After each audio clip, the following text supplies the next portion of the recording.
It's been called the most beautiful building in the world.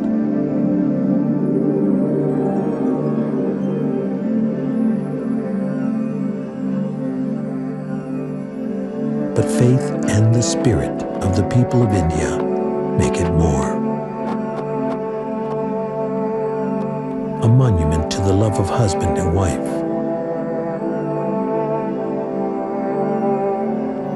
To the quest for artistic beauty. And its one God, Allah.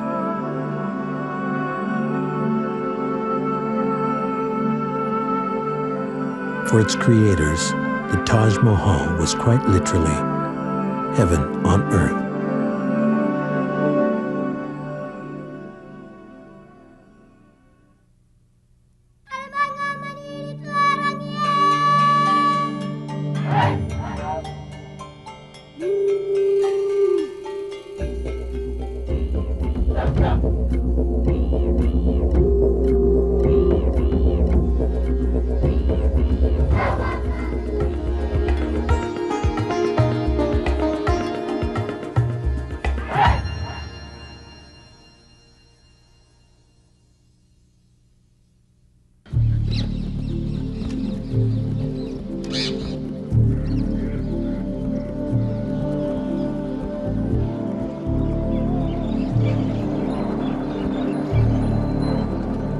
In India, the search for life's meaning takes many paths.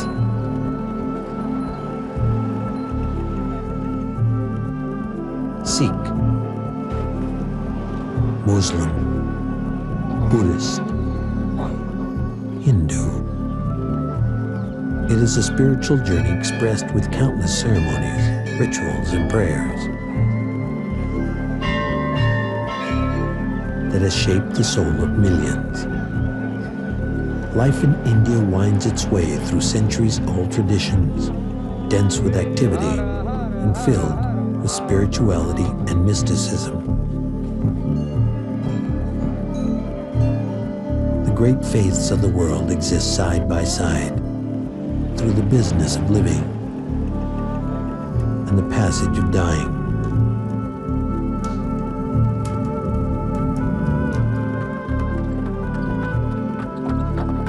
If there is one symbol of this intensely spiritual country, it is a tomb, a building many consider perfect, the Taj Mahal.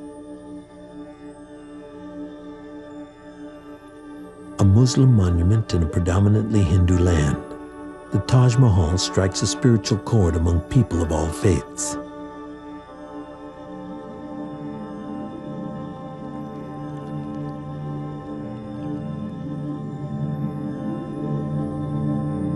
English writer Rudyard Kipling described the Taj as the ivory gate through which all good dreams pass.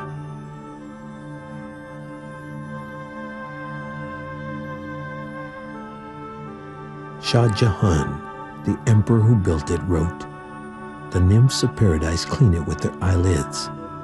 It's so tender and sacred."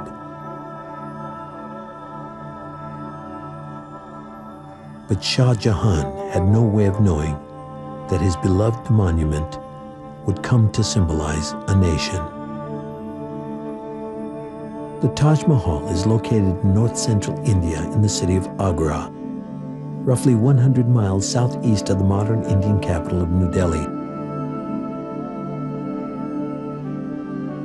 Agra was built on the banks of the Yamuna River and was once the capital of the powerful Mughal Empire. The story of the Taj Mahal begins in 1526 with the arrival of the Mughals, Muslim conquerors from the north. They built a permanent capital in Agra, an ancient Hindu city first settled around 3000 BC.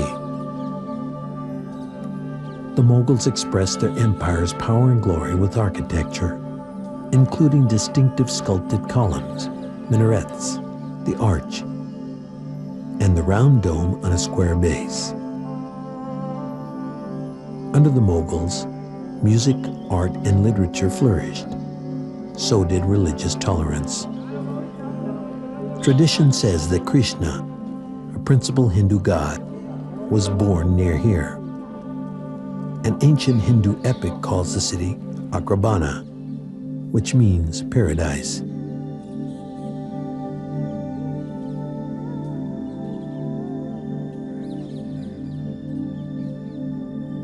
During the rule of Akbar, the third of the Mughal rulers, the empire reached out to the soul of its people.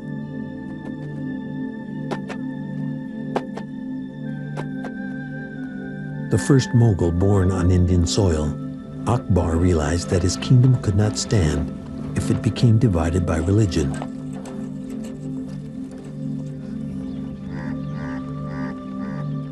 From the grand palace at his massive fort in Agra, Akbar began his campaign for religious tolerance.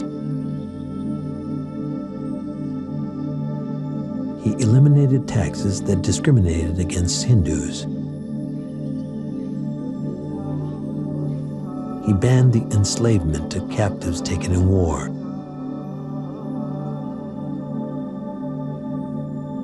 And he married into royal Hindu families. But Akbar was more than clever politician and wise ruler. He was a man with a restless soul. While wandering in the hills west of Agra, Akbar encountered a mystic saint named Sheikh Salim, who inspired him to abandon his old ways and follow a new path. Their meeting was destined to change the face of India forever.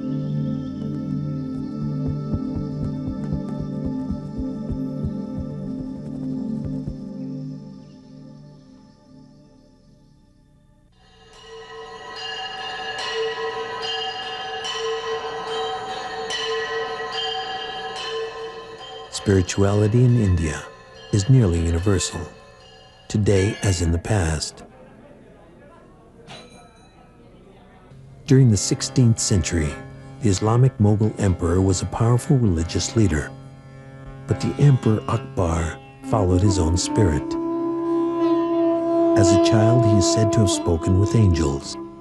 As a young man, Akbar meditated alone in the desert. And as emperor, he prayed regularly at the tombs of Muslim saints.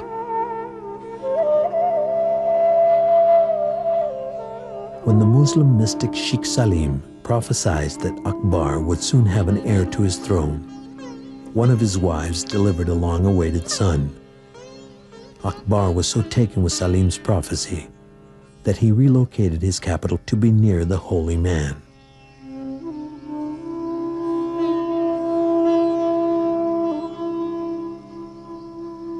In 1571, Akbar built a grand city called Fatehpur Sikri.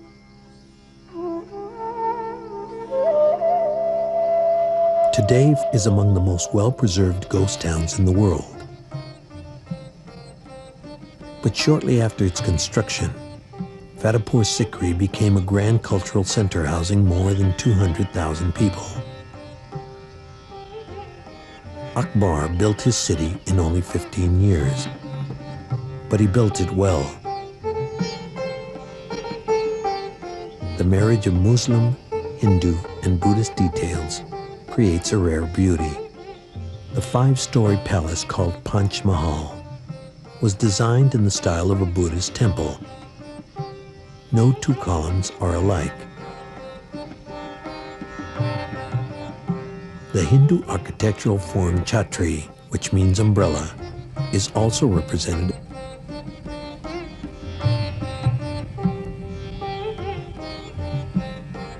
Some believe Akbar had 3 favorite wives: a Christian, Hindu, and Muslim. Each is believed to have had their own living quarters, which included artistic and architectural details specific to their faith. And the tomb of the Muslim Sheikh Salim remains the architectural jewel of the ancient city. But grand buildings were not enough for Akbar. He also became an architect of the spirit.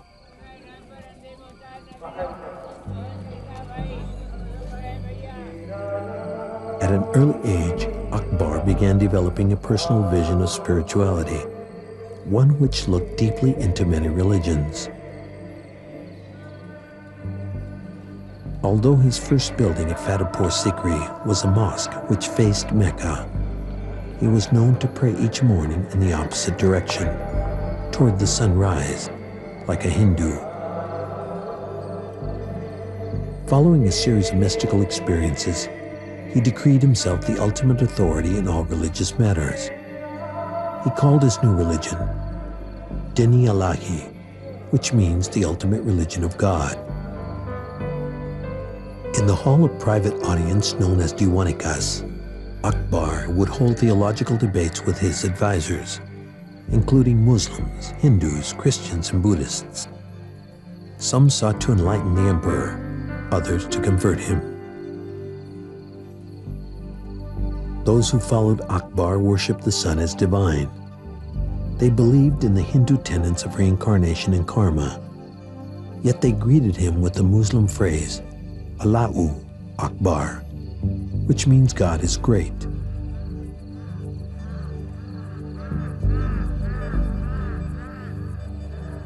But Allahu Akbar could also be translated as Akbar is God.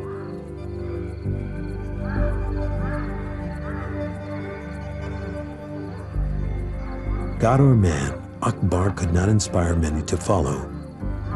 His religion faltered when the toils of war called him to battle in Afghanistan.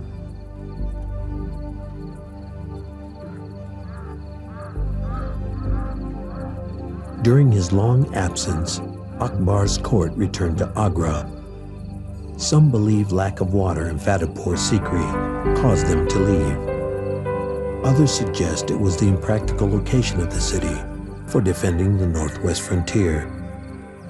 The truth remains a mystery.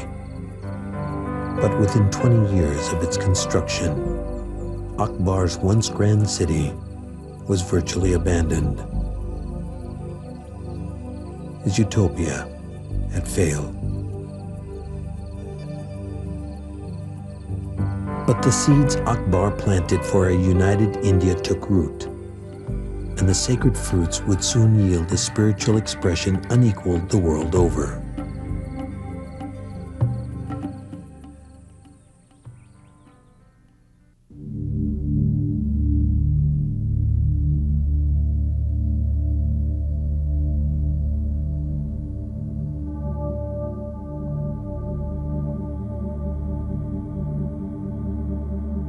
When Akbar, India's greatest Mughal emperor, died in 1605, no one knew for sure which faith he followed. Most Muslims believed he was a Hindu. Christians thought he was Muslim. Akbar's tomb, which is located in Sikandra, 5 miles northwest of Agra, reveals the same religious tolerance that motivated the emperor through much of his life. Architectural influences include Hindu, Muslim, Sikh, and Christian designs. For nearly 2 generations following Akbar's death, his tomb represented the pinnacle of Mughal architecture. But it would be Akbar's grandson, Shah Jahan, who would build the monument many believe symbolizes heaven on earth.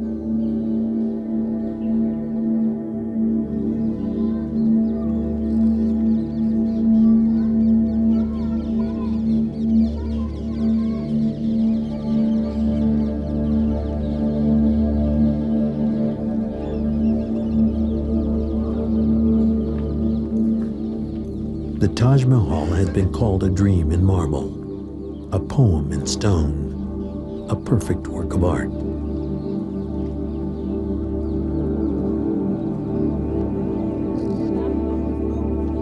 Shah Jahan had a passion for architecture that eclipsed even Akbar's.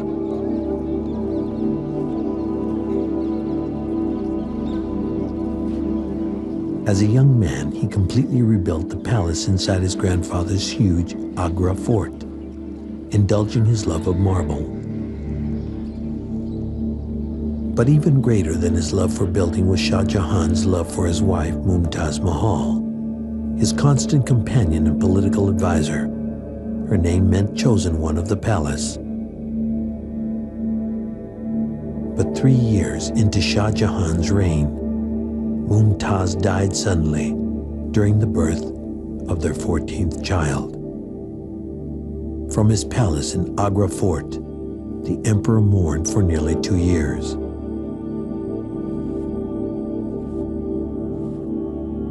The outcome of his solitude was a grand monument to his love, the Taj Mahal.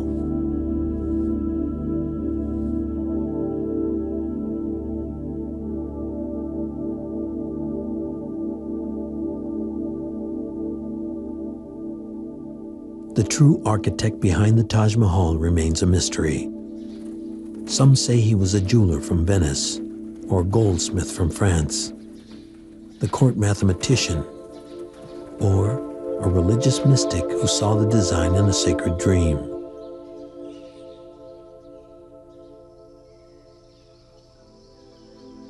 But most scholars agree that the Taj Mahal represents Shah Jahan's vision. From the time construction began in 1632, more than 20,000 men labored at the site, an army of stonecutters, gardeners, calligraphers, and masons. It's been said that the Mughals designed like titans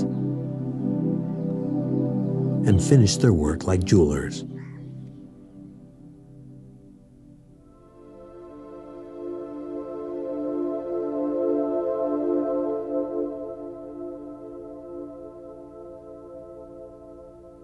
The emperor imported lapis lazuli from Ceylon, turquoise from Tibet, onyx from South India, coral from the sea. Merchants from throughout Asia brought sapphires, emeralds, rubies, and diamonds to the artisans, who skillfully embedded the precious stones in marble. The grandeur of the Taj Mahal made it famous around the world before it was even finished. Perhaps appropriately, its name means crown of the region. Romantics also suggest its name is a tribute to Mumtaz Mahal.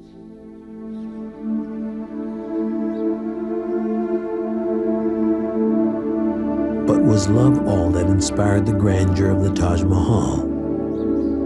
Some suggest Shah Jahan had an even greater vision for his beloved wife's tomb.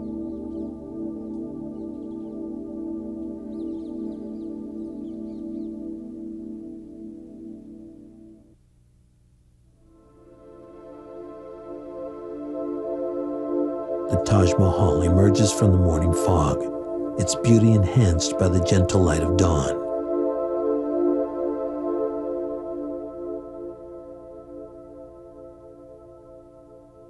Although the Taj may be the world's greatest monument to love, some might ask, a love of what? It certainly represents Shah Jahan's love for his ill-fated wife. But could the Taj Mahal also reflect Jahan's love for his God, Allah? At the time Jahan ordered the construction of the Taj, his profound belief in Islam may have moved him to create a vision of heaven on earth.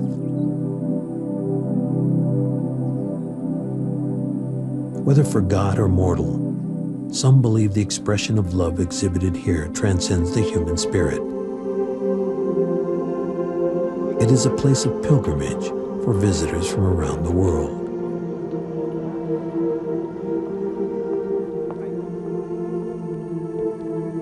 Nearly every detail is infused with spiritual meaning. The 4 towers surrounding the tomb are traditional minarets for calling Muslims to prayer. From Hindu India comes the lotus blossom, symbol of creation. From Christian Italy, pietra dura, the technique of inlaying precious stones into smooth white marble.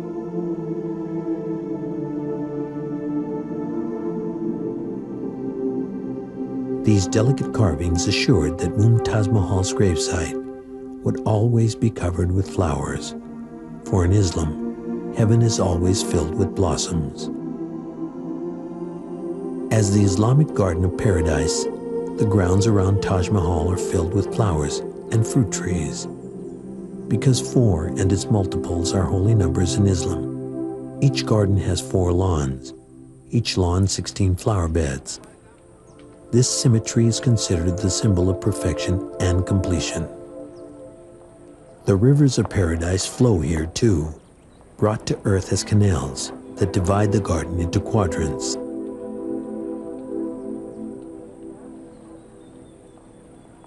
The white marble symbolizes the purity of faith. To the devout Muslim, it recalls a white pearl. Islamic tradition suggests the world was made from these precious white gems.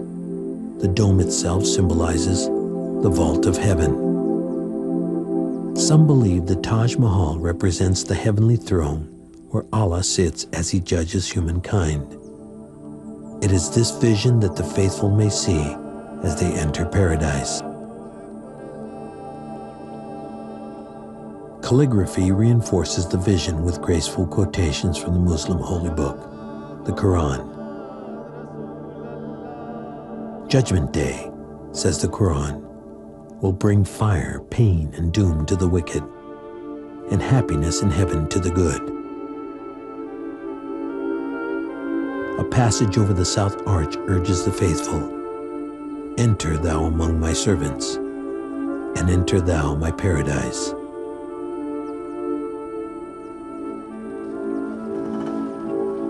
Shah Jahan lived to construct more grand buildings and an entire city which today is called Old Delhi. But he never created another paradise like the Taj Mahal.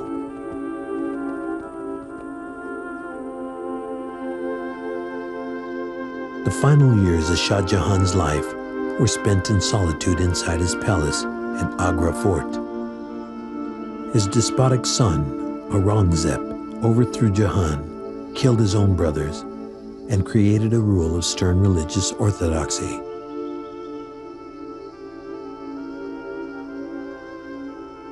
From this spot in his private chambers, Shah Jahan did little during his exile, but gaze across the river at his perfect Taj Mahal. No one can know his thoughts or the depth of his sorrow and grief. But when Jahan died in 1666, legend says he was found facing his wife's glorious tomb, his eyes still open. He was laid to rest beside his wife, and after his death, he received the title, Dweller in Paradise.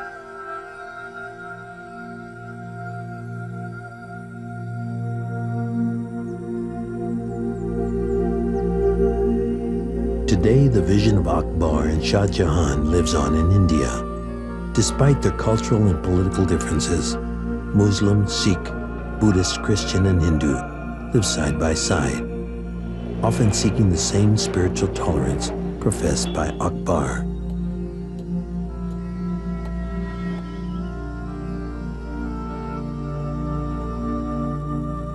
The Mughals had created a grand empire. Akbar had tried to build a perfect city. But in one building, the Taj Mahal, the romantic and spiritual vision of Shah Jahan would touch the universal soul.